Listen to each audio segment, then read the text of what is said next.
Okay, so So we have quite a lot of time. This was I pretty think fast. this was quite quick. So I was thinking we have like extra maybe program. I was wondering if you can tell us how you did in Austria, because I heard you went to Austria for Austrian Championship. I did, yeah. Because you can't play in Czech Championship because you're a member of the coverage team. Yes, yeah. That's one of the reasons why I went for this little trip, because I knew that I love doing coverage, I love doing the commentary, but I also wanted to play in one of those tournaments. So 3 weeks ago, it was part of the Vienna Geddon event, which I believe it started as old school Magic. Like old school tournament, old school championship, let's say. And this year, for the first time, they decided to include Premodern.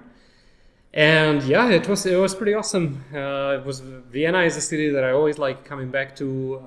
The organization went smoothly. I played my trusty black-green Gamekeeper Terravor deck, which is something that it's like a pet project of mine. It's a deck that I've been working on for a couple of years now. Originally, I used to run Living Wish. Recently, or maybe last year, I decided I wanted Oath of Druids instead of Living Wish. And that's the deck that I played with 3 Mox Diamonds for value. And yeah, it went pretty well. I lost round 1, and then I won all the other rounds. So in the end, I got there. I heard. Congratulations. Thank you. So you're Austrian champion. I suppose it makes me the Premodern champion in Austria. Yeah, which is pretty awesome. I mean, Yes. I had a lot of fun. Everybody was super nice. I liked how they were making fun of me in the coverage a little bit, where like the first place was Mox Diamond, and they saw that I only run 3, so they were like, next year he's going to be unstoppable. So actually, this deck likes its 3 Mox Diamonds. Yes. That's the right number for me. But like I think it's a nice joke. Can you tell us a little bit about the deck? Because Sure. why? I have some questions. Well, yeah, you can talk absolutely. about it, but why Gamekeeper? So to give it a little bit of kind of background, back in Extended, I used to play the Rock. And even when Premodern was a new thing, I started playing Rock with, like the first iterations had cards like Spiritmonger and Ravenous Behemoth. And we talked about it a little bit, how Rock is a deck that just feels kind of underpowered. So I was looking for black-green grindy shell with Duress, Therapy, Treat of Village, let's say. These were like the 3, maybe Pernicious Deed. These would be like the 4 cards that I was looking at, which I always was happy with the performance. And I was just looking like, what are more powerful win conditions in these colors than just Ravenous Behemoth? And I found out I found there's this little card Mulch, which is one of the few cards that can just straight out give you card advantage in these colors. When you look at this deck, it runs 28 lands, so you're like a little under 2 cards on average, to hit, which for 2 mana that's perfect. You're playing 8 cycling lands, 4 treetops, some number of Mishra's Factories, and then Wasteland. So it just generates value. And then the win condition is Terravor here. So eventually, as I said, I went for the Oath of Druids, but it's kind of more like a mid-range deck where you can also cast your win conditions. So you can cast your Terravors, even if you don't draw Oath. Yeah. And ideally, the way that this would work was that you would go something like Duress, Mox Diamond, turn 3 Gamekeeper with Cabal Therapy in the graveyard. Then you sack it into Therapy. You mill, ideally, more therapies and another Gamekeeper. You shred their hand into pieces, and then you land a decent-sized Terravor. So ideally, when Terravor hits the play, they don't have an answer, and they're dead in a turn, let's say. Can you run out of win cons? Absolutely, yeah, you can. That's what the Treat of Villages are for as well. I've also done my fair share of just Gamekeeper attacks for 2.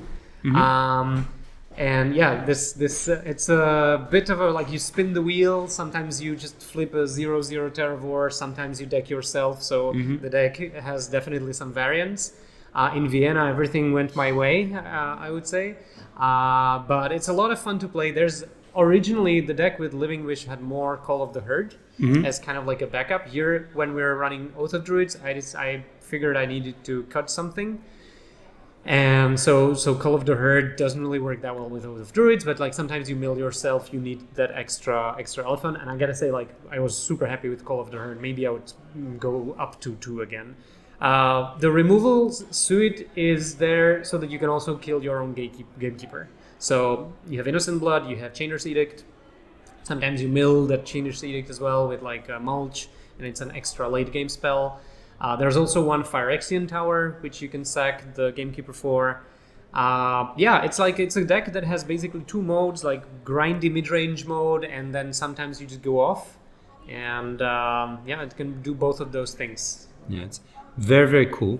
I'd like to say I'm a big fan of Mulch. Not just the art of Rebecca Guy, but it's also that it does so much. It can draw you like 3-4 lands, and in your deck you can draw cycling lands. So that's like maybe spell. Also, actually, in this deck, it's another way how to mill therapy. Yeah, because you really need a therapy when you land a Gamekeeper. And you have Call of the Herd, you have Chainer's Edict, and you have Therapy, all in good version with the Tombstone.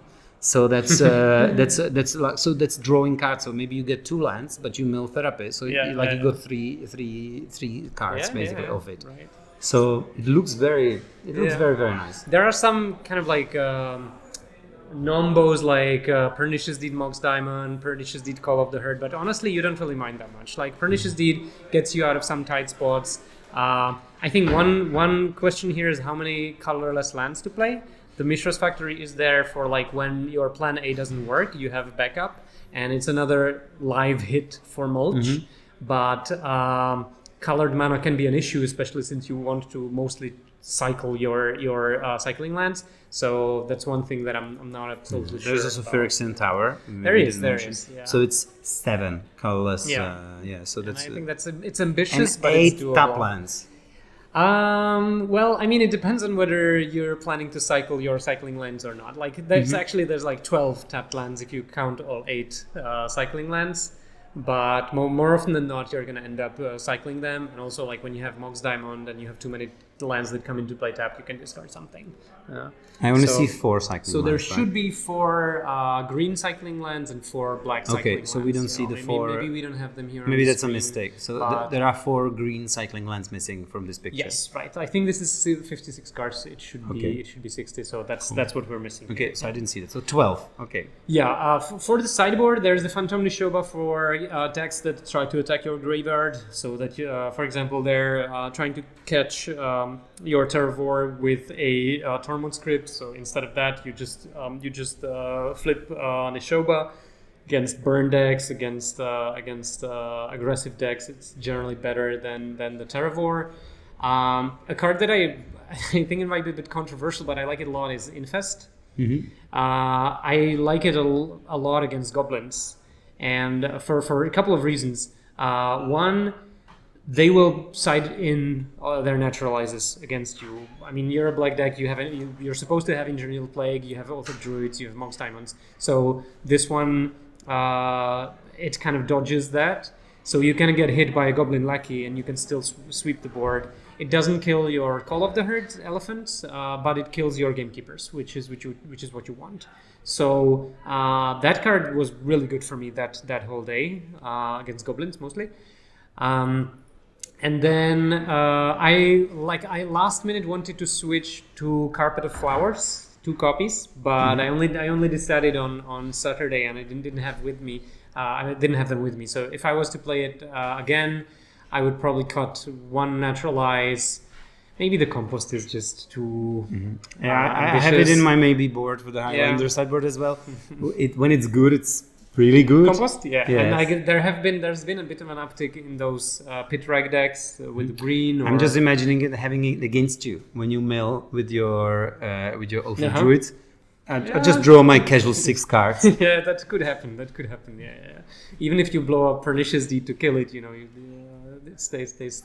they still draw a card. One other change that I would make, by the way, and that I actually made for Sunday, but I think it wasn't in the deck list there, that I replaced my Tormund script with more Phyrexian Furnace. I think you had 4. Yeah. In the end, I had 4 Phyrexian Furnace, no Tormund script.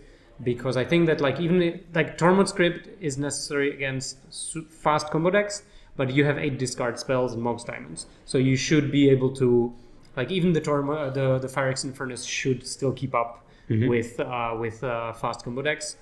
And then like Skeletal Strings are there if your deck is not grindy enough.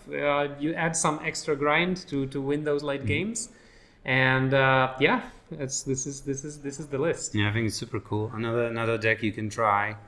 I think it's lovely. Like I'm happy there's a home for Mulch. Because, me too. It's a very cool card, Innocent. But by the way, as a big enthusiast of black green control mid range myself, I was like Nick Fit, Veteran Explorer, Cabal Therapy. Oh, right. Have you ever play with the idea of this combo, quote unquote? I mean, not in this deck because you have Gamekeeper. No. I don't mean in this deck, but in general. Do you think that shell like that would work? Because it seems to me that there's nothing so much to ramp into, and also everybody's playing basics. You are actually ramping your opponent. Maybe he can use a lot of the mana before you. I think so. It's a card that's a lot better in Legacy than in Premodern. Right? Yeah, and it's not good in Legacy at all. So it used to be at some point. No, there used to be like a deck that ran it. And it used to be playable, but I'm not so sure if it's like that anymore. But the thing is that you always ramp, because obviously Veteran Explorer was incredible in Legacy because your opponent had no basics. If you play against no basics, not at all, and you get 2. But unfortunately, there's no home for Veteran Explorer. Was it the reason why like Path of Exile was good in Legacy? Was there any point where it was better than Swords to Plowshares? No. Okay. Like there is one guy in Canada that could say otherwise, but I think that's about it. I think Swords to Plowshares is just always better. But it's true. You're right that some like of these decks did play Path to Exile because like you run out of the basics. What I'm asking here, do you see a deck that could play Veteran Explorer in Premodern? Honestly, anything is playable in Premodern. If you give it enough enthusiasm, you're gonna get there. And like I strongly encourage anyone who wants to try it out, because like why not? And where else than in Premodern? Because what I see here, right? What I'm looking at, like I see Cabal Therapy, I see Innocent Blood. Yeah. I see Pernicious Deed, and I like all these cards a lot with Veteran Explorer. What would be your win condition, though? I don't know. Because like you need to scratch the Gamekeeper plan, and you need something else. So maybe we can go for like good old Beast with like Blastoderm, Ravenous Baloth, or maybe something more spicy. I don't know. Yes. But I just throw in another card that I'm still pondering about. And it's not Oath of Ghouls this time. We'll leave it for another time. Next time. But it's Yavmot's Agenda. The 6 mana enchantment. No, 5 mana. 5 mana. Yavmot's Agenda, which gives you like Yavmot's Will for everything what you have forever. But you can only play 1 spell a turn. And whenever something hits your graveyard, we have it on the screen. We have it on the screen, so you can't play only 1 spell each turn. But it's your turn and his turn as well. If all your cards, you can play lands from you. You can play Wasteland from your grave and use it again. If card would be put, it's removed. But you can use it in his turn. So if you have instants, if you have Counterspell, you can use Counterspell in his turn from your grave and counter his spell. Okay. Right? You can also use some bounce spells, like something like Rushing River or Chain of Vapor, I don't know. So you can bounce it when you run out of cards in the grave. Then you wait until you can wait until you fill it again. I just like this card to work as well. Okay. I like this card. It could be with a Veteran Explorer. Yeah, it makes sense. It makes sense. Absolutely. You have the basics, you have enough mana, and then this is like the ultimate card advantage machine. Yes, and I like that Wasteland because for free you can. But it's what's also funny. You see, you can play cards with play no more than 1 spell, so you can get Wasteland back and play Vindicate, say. Okay, that's what you mean. So you can kind of like dodge that condition that only lets you. And in his turn, you play whatever counter spell. I'm just making it up or removal. So you can get like 3 cards a turn out of it. And the card's looking better and better every second I look at it. I find more and more. It has obviously there is Tsabotavok. On it, the famous female general. From the invasion of into Dominaria. Yeah. So I just again for viewers, I love the card a lot, and maybe somebody will come with the deck. I'm thinking. And by the way, Mulch. Sure, that just It obviously doesn't work when agenda is on board. No, like to set it up before that, like maybe even in this deck, there could be like one agenda in the board for like super long games, so that you can replay your stuff, because this deck typically has a lot of stuff lying in the graveyard. But then you're kind of like, if your opponent decides to go on graveyard hate, then this is going to take splash damage from that. So maybe there are better angles. It's true, but what is the graveyard hit, right? It would have to be specifically tournament script. Everything else you can kind of play around. Yeah, the only problem with agenda is when your graveyard is empty and you are limited to one spell a turn that can hinder you, and everything gets exiled afterwards. But I think this is a card you would play like max 2 off. And you would have it for the late game, and you could I think also it depends on meta, right? Like if Premodern kind of shifts into the meta where it's all about value, it's all about card advantage, then we would start looking at more and more spells that are like late game engines on their own, and then this card could shine. Really, I'm not sure if we're still quite there, but also like resolving a 5-mana spell against a field where Parallax Tide is prevalent can turn out not to be so easy. But I'm sure there can be a good time for that, and we still keep seeing new like really innovative deck lists. For example, going back to Vienna in finals, I played against an opponent who was on black green splash red aggro. He played, I believe, 28 lands and 4 Mox Diamonds. And his lands included stuff like Wasteland, City of Traitors, Mishra's Factory. He had a Rishadan Port, I believe. So it's kind of like a multicolor aggro with a bunch of colorless lands. And it was like I had no idea what was going on in the finals. So like I had to. He played turn 1 Land Mox Flash Reaver. That's the card that like you deal damage, you take damage, and he had Negator as well. You can look up the deck list on there's a neat little coverage with a lot of pictures on the website of 341 Trading, which was organizing the Geddon, I believe. Yes. So like you keep seeing new things, and that one I was pretty impressed. No, it's beautiful. By the way, before we wrap it up for this turn, there are 3 whales legal in Premodern. One is, can we have them? Killer whale. Okay. Can we have them on the screen? I know how it looks. It looks like Willy. It does? Yeah, I think so. Is there a little Michael Jackson somewhere on that jump? Okay. So one is Killer Whale. This one. Okay, I remember this card. So 5 mana, 3/5, gains flying. Doesn't look unplayable. Quite look like Premodern staple, but okay. And then there's Narwhal. Narwhal is a whale. Yes. With his giant tooth. First strike. It's a blue creature with first strike. Those are pretty. And protection from red. It's quite incredible. Okay. By the way, did you know that this tooth of Narwhal was often sold in like Renaissance Europe as a unicorn's horn? Oh, those scumbags tried to cheat people of their money for... One of the emperors, Rudolf II, that lived in Prague, he had one. And it was not unicorn. Unfortunately.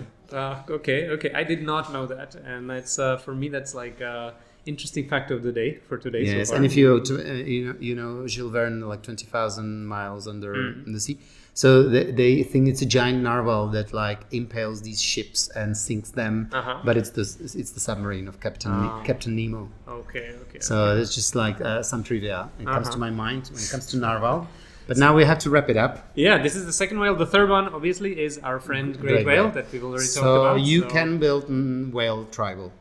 Good luck. Good luck. Have fun, and let us know if you. If you win one round of Magic, we'll put you on a stream.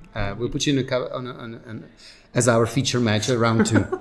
Okay, maybe against something like Tribal Dwarves. It's a promise, yes. Tribal Dwarves. I actually built that. Okay, let's talk about that at some another time. We're gonna see you with round number 6 very soon.